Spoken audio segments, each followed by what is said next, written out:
here just to give time para makabulata kay Dr. Cortez. So, stewardships of talents.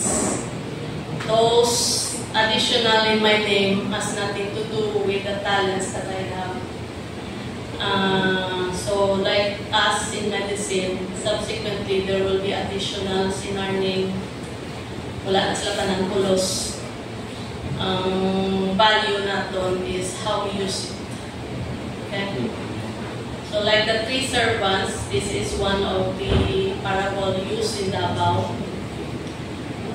One of those was given only 1 talent, but instead of investing it, he hid it. So he got scolded upon.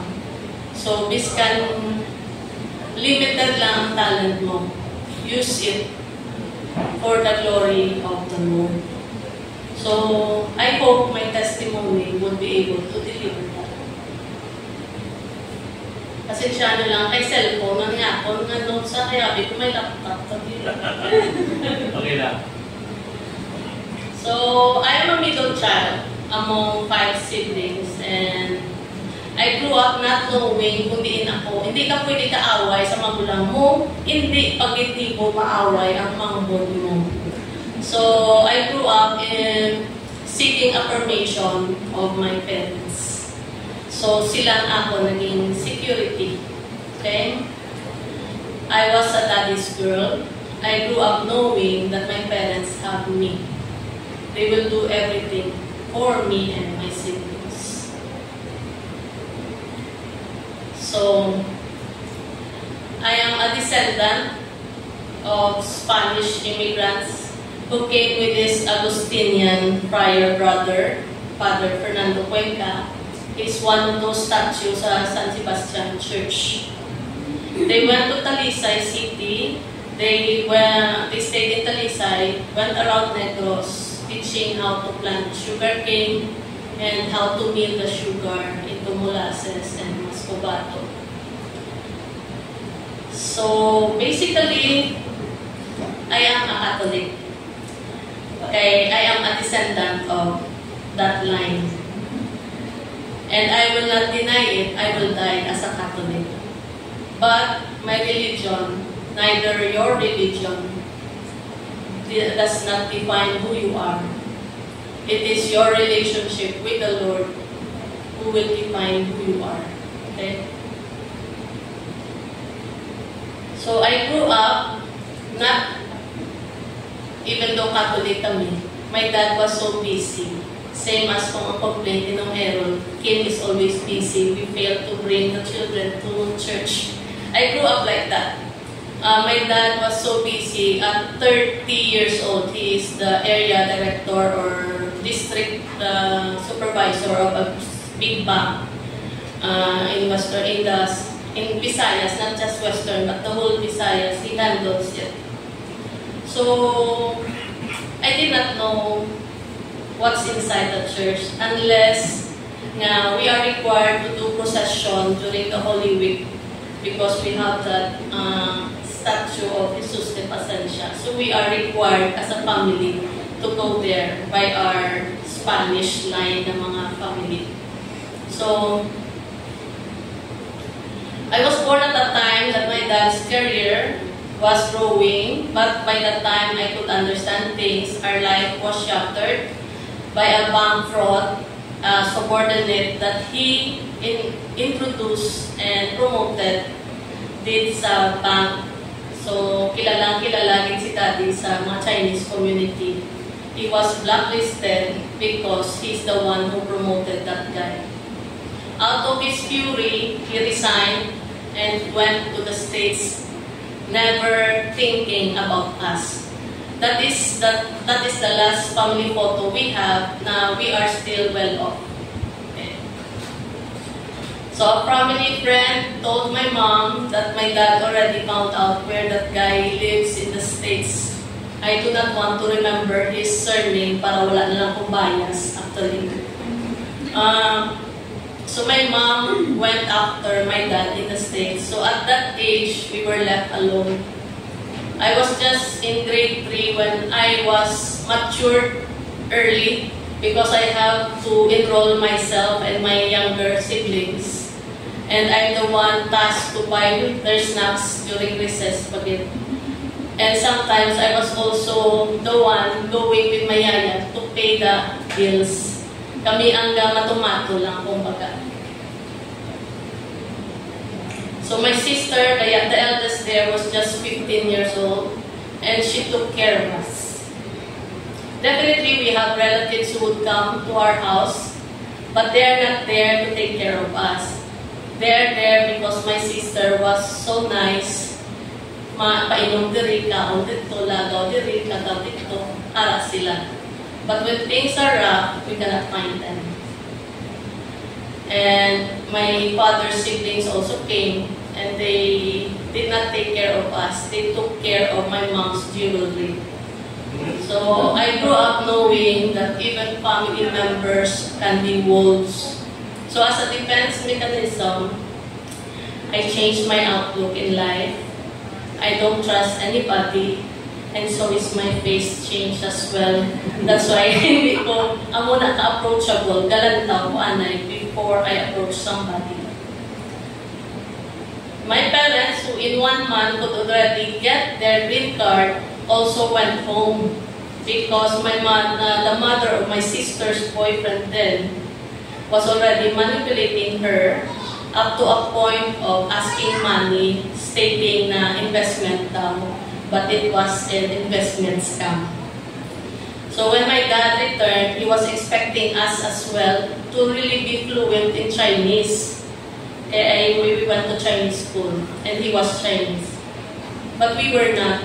So out of anger, it removed me 3rd year high school na ko. Nadalahig pa ko sa mga manghod ko. Pati ako in-out sa Taitung and was transferred to San Agustin. There, first time ko nakilala si Mary kag si Joseph. I got only 76 in religion. Kalalain din ko. Kaya ano niya mambalang sa theology o sa religion nga, read your Bible, mark something like that. O paano na mabasa man, ano ng chapter, anong verse, wala kang nakaagi. Balaan ko lang niya, magluhod-luhod sa statwa, mag-sindi sa kanila, sa mga Chinese, kay Buddhist ang practice ng grandparents ko naman sa father's side. So, I didn't know how to open the Bible. So, transferring me to that Catholic school intrigued me actually. I read the Bible and read books about Catholic religion. And since you're reading the Bible and about Catholic religion, questions pop up. That's why I became what my mom would call me, a Protestant. I kept questioning the religion. So one day, my father invited his friend, who's a Christian, for a Bible study. Not because he wants to have a Bible study, but he wants to mock that friend in front of us. But instead of finding it at having a chance of mocking him, nakibot si Daddy, kay kami ang na-interested. We became so interested, we have a lot of questions that eventually, pati siya, nag-accept man sa kay Jesus. Although still Catholic group, but he was already ministering few months after, ministering to groups, went to mga other groups, giving his testimony. And that eventually changed the way we live. Si Mami lang ityapon ang deadbeat Catholic.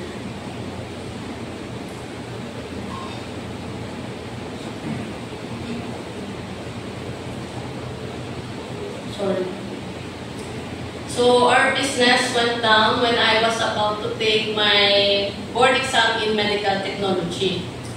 So naubos na ang mga kwarta nga nadala ni Dad from the States because he has to pay for the bills of his own mother sa hospital, etc.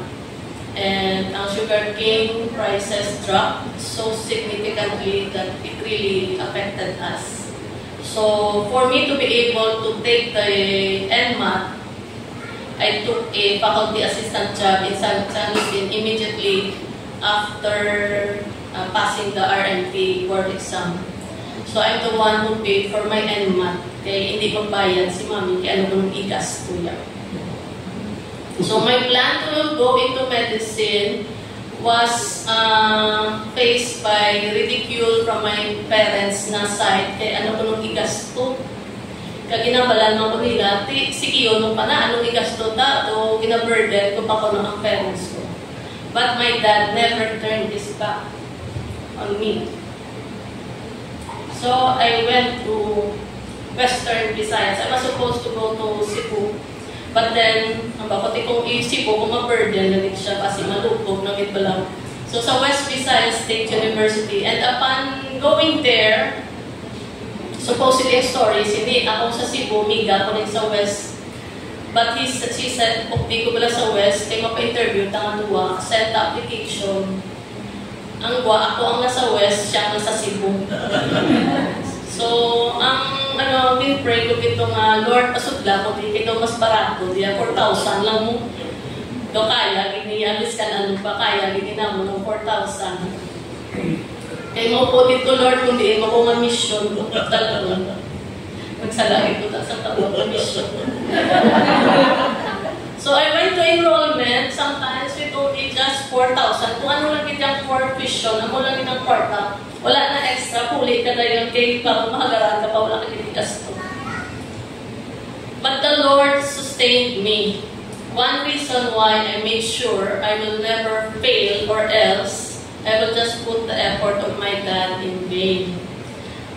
Taga-enrollment, man lang na siya actually, kaya pagka-abri galing, maski pa paano, makabakal-bakal ka na.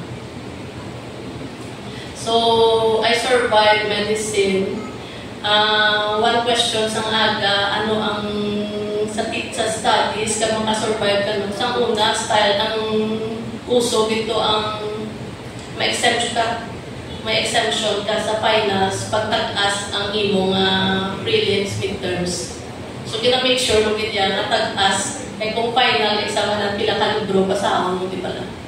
So, I make sure, plus the fact na amon card, padala sa balay. So, taga-puli mo, may 2.5 or 3 ka, question ka, nga ako ni Ham, pwede mo na-fail, pero kaya nasa nalubog na siya, so hindi mapatunan. So, during our PGI shift, Kim and Leah is a group, actually, that's when we met nung Aaron. At that time, we're still not stable financially. Wala na kayo nag-stable So, time naman for the board exam for medicine, I won the clinical pathology conference. So, ang price there was around 3 tickets for Manila. Just enough for me to go and take the board exam.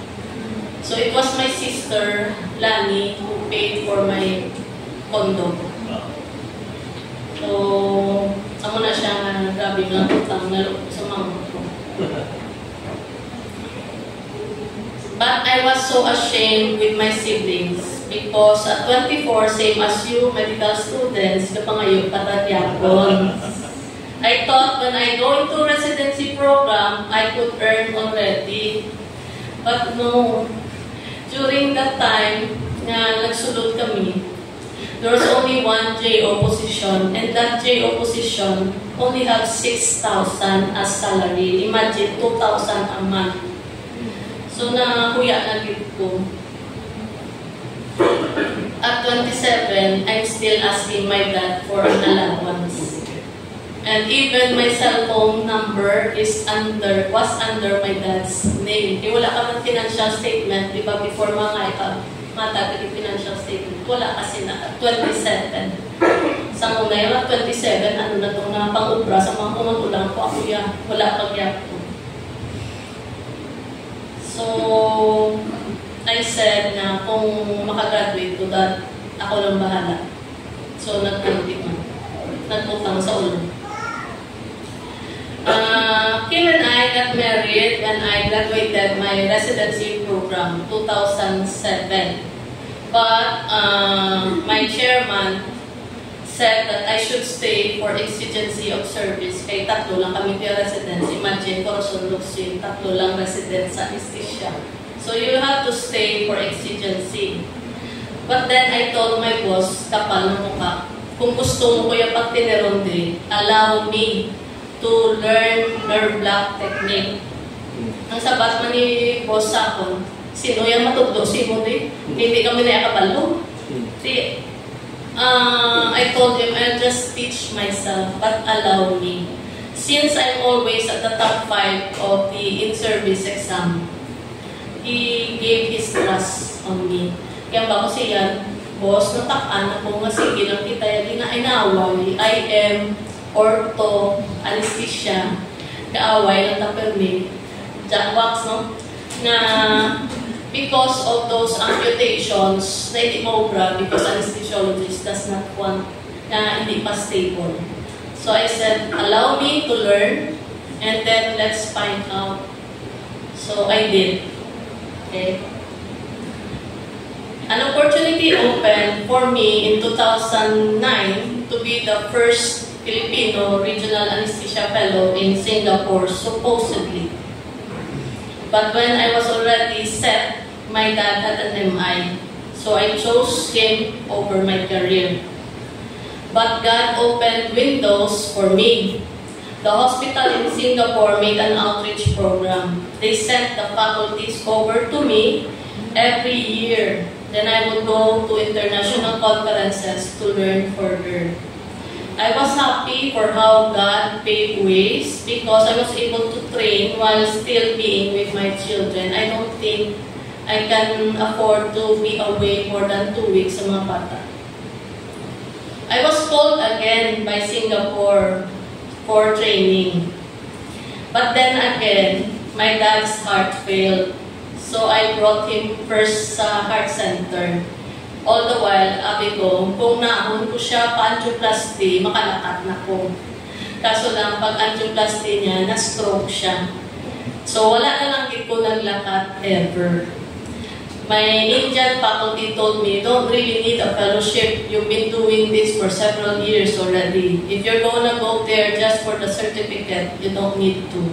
So I took the American Society of Regional Anesthesia exam and I passed it. So I took it as my certificate. So me having the regional anesthesia hands-on training, it paved the ways that I was able to help the surgical mission team. It's the reason why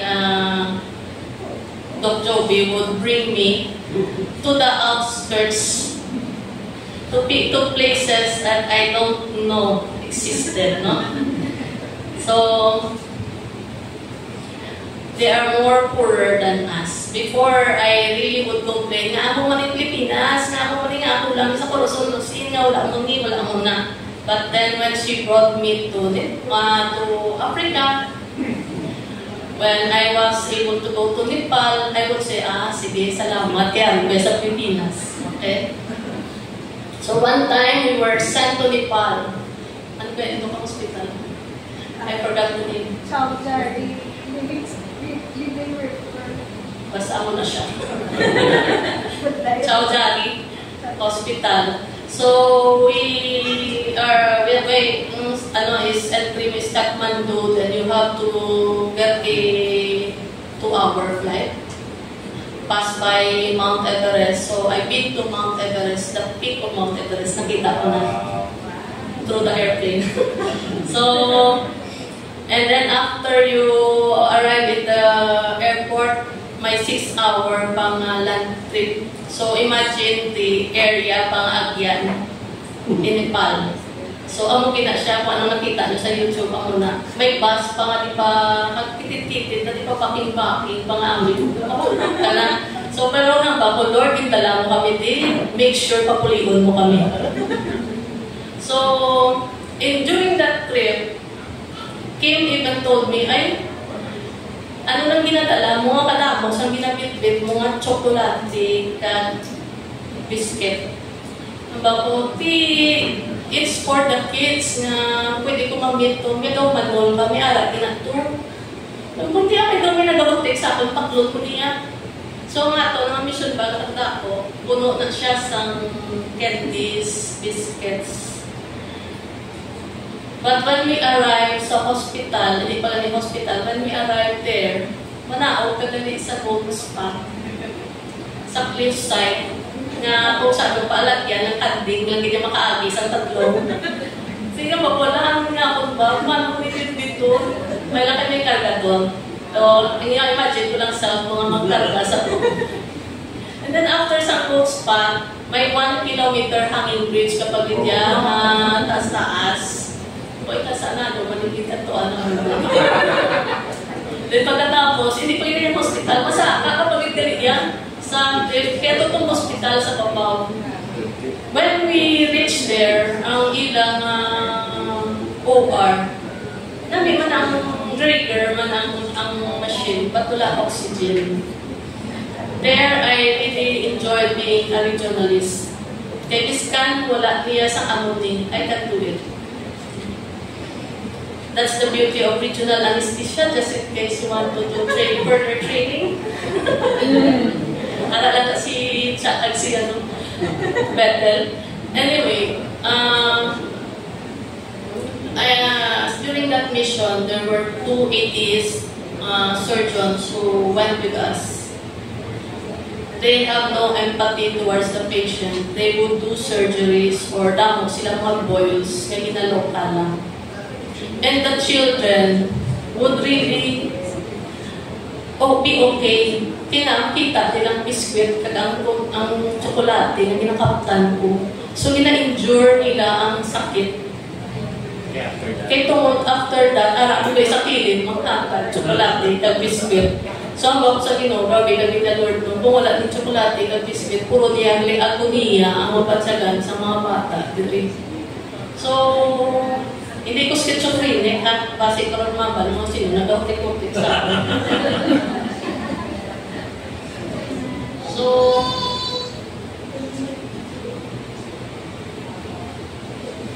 muna siya nga nasadyahan ko sa kanton na give into regional anesthesia. Dako pala sang stories, but this is one of the highlight of my being a regional anesthesia. Kung si Kim, may weaver, ako may pattern.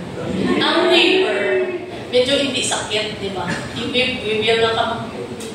So, ang pattern, medyo lang puso na.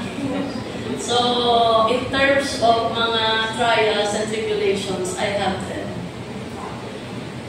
So, as what I previously stated, I love my parents and usually pray since I was younger that I do not want them to die while I'm still alive.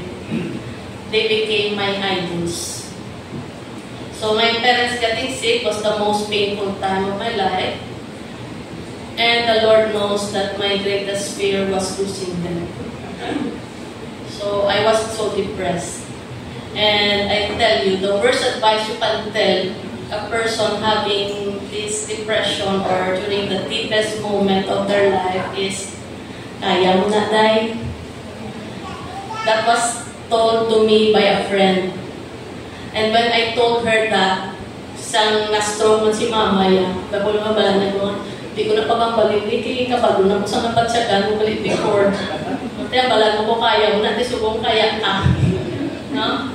So, it's hard to tell them na kaya mo na. Because they're already at the lowest level of their life. So, never tell them, kaya mo na. Rather tell them, ano mapulig ko, ay na pulig. Okay? But during that weakest moment of my life, I'm so thankful with Nung Errol, Doc Joby, Nang Bern, Doc Myrie, who's ministering to me. So, sa pila ka tuig ni namon nga tanay ni Nung Errol, kapalugin na siya, kung kapilamang kumagambang na Lord, ako na naman. Sa mga trials, wala na akong tagakaya, kitalay sa balay, may mga share ka naman nga daw ka, Lord, ako man po. So, it really took a toll on me nga pati ang parents, ako maglitya po. Lima kami na magpuntod, mind you. But I really felt alone and daw ako lang ang bata. Imagine na, ka-anesthesia ka da.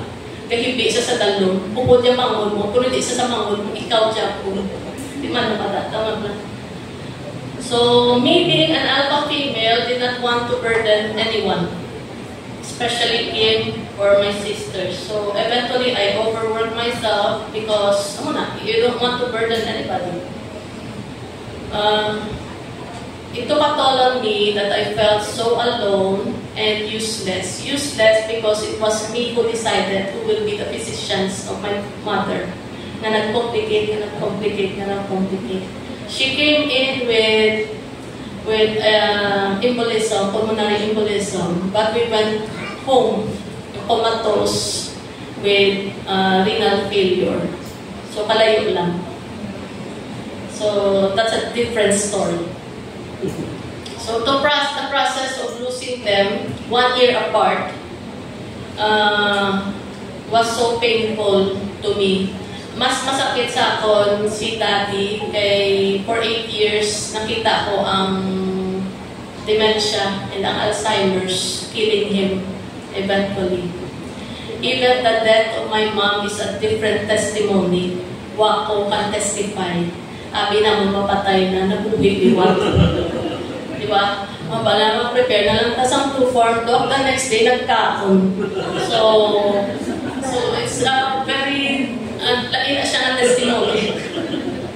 So, losing them together in a very minimal time and seeing them very sick and you so feeling alone, ang depression. But I told the Lord, kabalo ka gimnay, di ako ni. You know that I can't like this. You've given me a lot of problems already, but this is the worst. Siyempre parents mo na mo. And dungan pa sila. But I told him, okay, I know that this is just a training for me because you have a future plan. Just make sure that I can get out of this. Okay? He never allowed me to go so deep, but just to feel the pain of losing an idol. Losing the entitlement of being an alpha, and above all, experience the forgiveness for thinking of leaving my children behind. So, eventually, nakagwagin man ko. I have to bring myself to a psychiatrist for treatment. And I can tell you, those who committed suicide, they're not selfish. When you are so deep into the pain, you can never remember anybody except the pain. But the beauty of having Christ is that you know you are not alone. Amen. So you persevere. That season of my life made me realize only He can satisfy my needs. I should never depend on Kim's relationship sa iyan. It should be my relationship. Neither should I seek refuge to my family or friends, for we know each other. Each one of us carries our own burden as well. He alone can carry us. I was indeed a woman of little faith. Same phrase Kim would usually tell me since the start of our marriage. Kaya tagapagkaba ko, ang mga laki mo, pangadi lang na bala. Di mo ba, hindi ko man yan, pangadi lang na bala. Di mo yan. Sunod sa ako naman niya, pangadi lang ko. Yeah, you, woman, ikaw bala, woman of little faith. Kaya naman tawag niya sa ako, which I accept man din. I knew I was not yet as mature as Kim in terms of my Christian faith because he would always just tell me, pray lang pala. And then he would go to sleep. Wala na sa pray lang tapos sa For someone not as mature as him, I got angry with him actually because I felt neglected. Not knowing that what he was actually saying was actually the real answer. So, this is a 560 plus thousand bus sa internet nakita. So, pattern and clay lang. So, I would always do missions and plan things before for the group. That is only to seek God's affirmation, which is wrong. Not realizing I was already affirmed for who I was and for whom He allowed me to be. my being a middle child caught up on me. So, I did not realize I am this beautiful boss, already well-crafted. I just did not see it.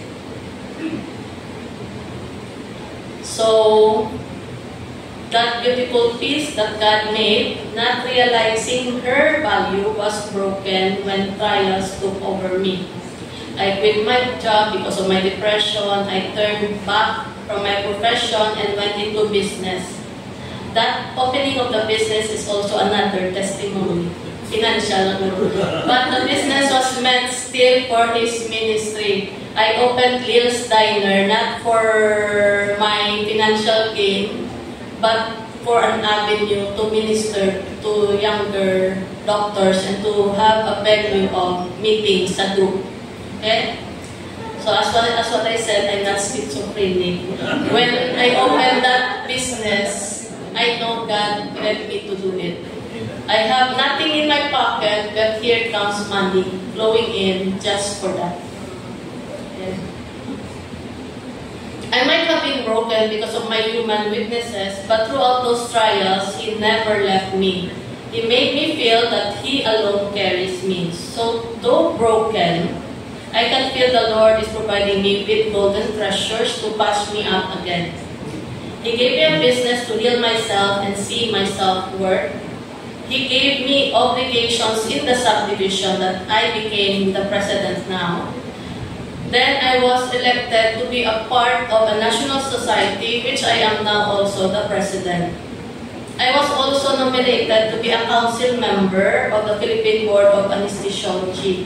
We are tasked to give examinations and check on the credentials of training programs in regional anesthesia. In everything He gave me, I made sure, though still broken, to make great testimony.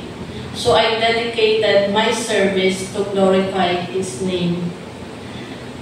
The business now is thriving with our own branding and second branch. Ano din ang promoting?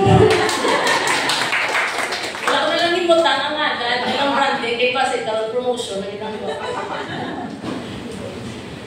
So the subdivision in Riverwalk, when I handled it, it has only 10% of members paying. Now it's 80 to 90% are paying.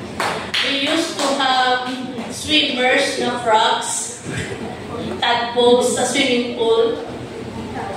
But now we have real student swimmers representing us in tournaments.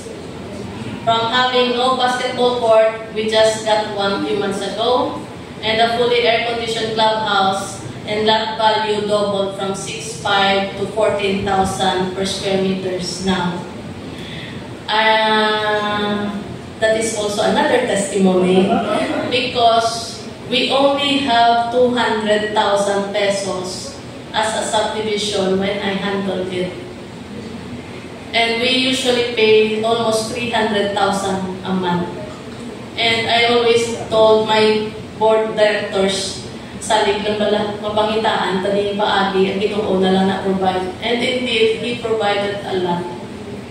And few months time, I'll be vacating the position. I think I've done a lot already.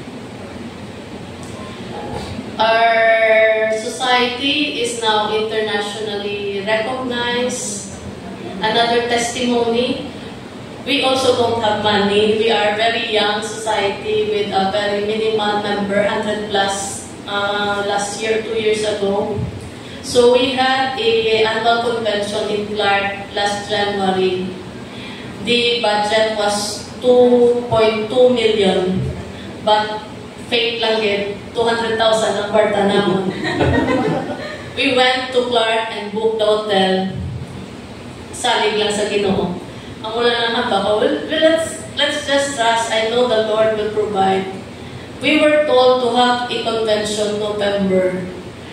The convention is on January. And I'm so thankful we even earned 1 million after that conference. That became our seed money for our next convention. So it is not because of me. But I know it's the Lord's provisions.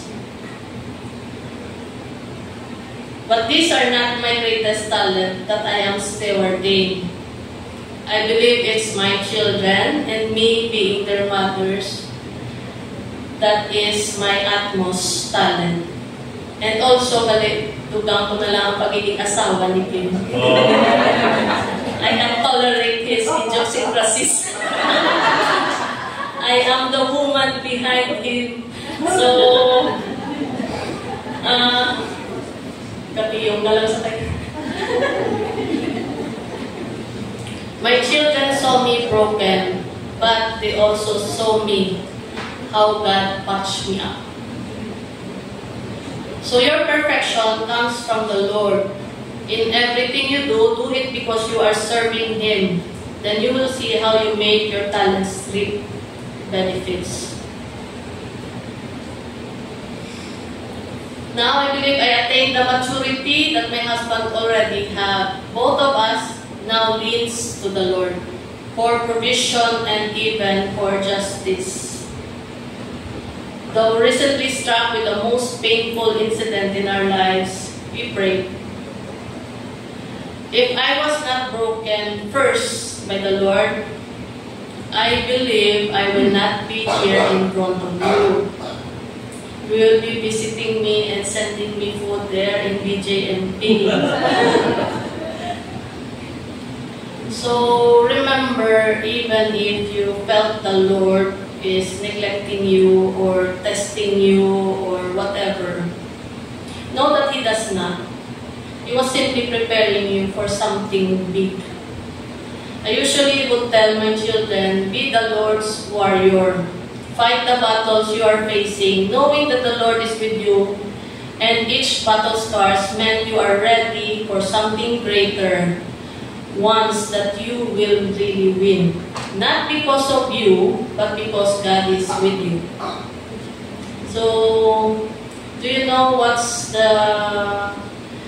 written before the statement of the Lord? Keep your lives free from the love of money and be content with what you have. Us in the medical profession would be swayed into the financial grandiosity of the practice. Money can satisfy your earthly desires, yes, but don't forget who you are. Temporal pleasures is not worth it. Okay? Trillions or billions man ang parta mo, but forever ka forsaken, that is not worth it. Okay? So, keep your lives free from the love of money and be content with what you have. Okay? Inabalan ako na isang brother-in-law ko before, kay kadama ko kung saan ginasudlan. Ano pag hindi ang ginapangita mo? I told him, wala ko sa may ginabi kong pangita. I'm just doing what the Lord told me to. No Aaron knows that that business is leading to something greater. Not for me, but always for Him. Our money is not ours. I went into business not for me, but for the ministry, directed to glorify His name. So may we all live knowing that He indeed alone can satisfy us, and indeed He will never forsake us. So if you have seen my name sa first slide, wala sa labot sa aking testimony. Thank you. Thank you.